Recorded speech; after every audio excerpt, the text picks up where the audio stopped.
కాకినాడ జిల్లా రూరల్ మండల టీడీపీ నేత గుత్తుల మురళి వెరైటీ మొక్కు చెల్లించుకున్నారు. రాష్ట్రంలో టీడీపీ గెలిచి అధికారంలోకి రావడంతో అరగుండు ఇంద్రపాలెం గ్రామ దేవత ఆలయంలో సమర్పించారు.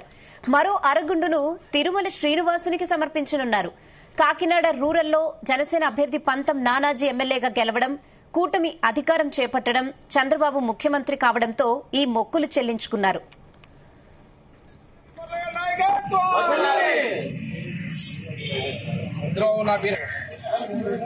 తెలుగుదేశం బీజేపీ జనసేన పార్టీ ఐక్యత, తెలుగుదేశం బీజేపీ జనసేన పార్టీ ఐక్యత, తెలుగుదేశం బీజేపీ జనసేన పార్టీ ఐక్యత, తెలుగుదేశం బీజేపీ జనసేన పార్టీ ఐక్యత, జనసేన బీజేపీ ఐక్యత, తెలుగుదేశం బీజేపీ జనసేన ఐక్యత, తెలుగుదేశం బీజేపీ జనసేన పార్టీ ఐక్యత.